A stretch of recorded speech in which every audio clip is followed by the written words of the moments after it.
And this next question comes in from Link Designs about my review of the Surface Go.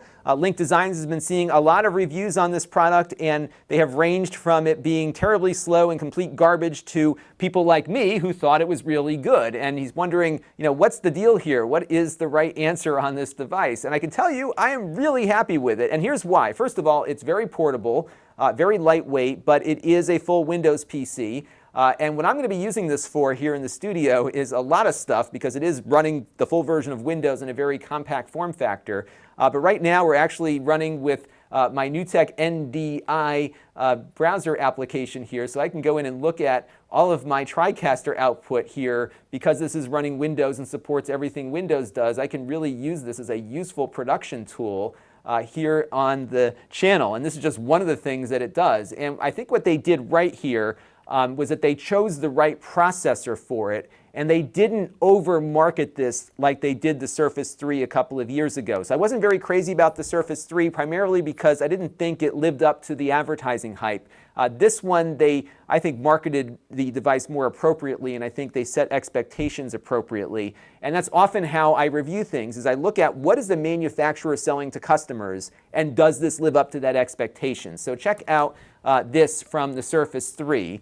They were making the Surface 3 out to be, this is not the Pro, this is the Surface 3 that had the Atom processor. They kept saying it was going to be the tablet that can replace your laptop. And yes, it could to some degree, depending on what you were doing, but for the most part, it wasn't that powerful. It was good enough to run Windows and whatnot, but it wasn't a laptop replacement, especially if you had a laptop powered by an i5 or an i7, which was the typical type of processor we would see in a laptop at around that price point from a couple of years ago.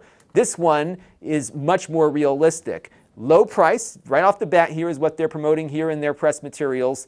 The smallest and most affordable Surface yet. In other words, this is a portable and affordable device, and keep your expectations appropriate here, folks, and you'll be happy with it. And that is what they produced. And as a result, I think from my expectations were actually exceeded by it, because it has what is essentially a Core M processor inside, which is also what happens to be inside my little MacBook here that I bought a number of years ago.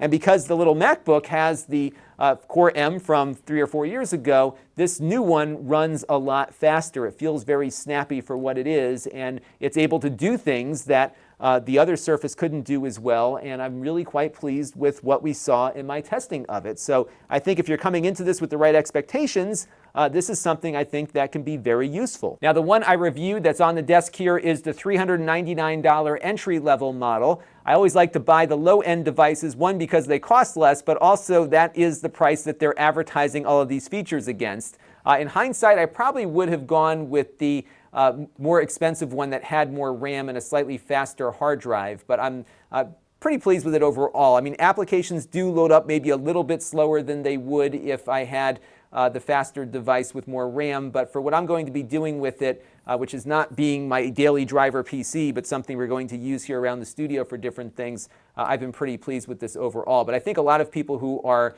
not happy with this device are not happy with it because it is not a tablet that can replace your laptop, but it is a supplement to it, and that is not where the Surface line has been up until now. But I think it is good that Microsoft did set an appropriate expectation here, and I find a lot of usefulness in this form factor and this device with its performance. This channel is brought to you by the Lon.TV supporters, including gold level supporters Chris Allegretta, the Four Guys with Quarters podcast,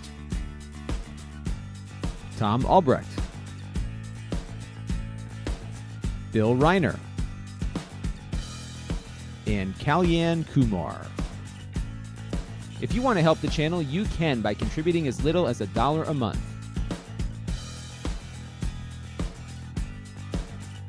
Head over to lon.tv/support to learn more.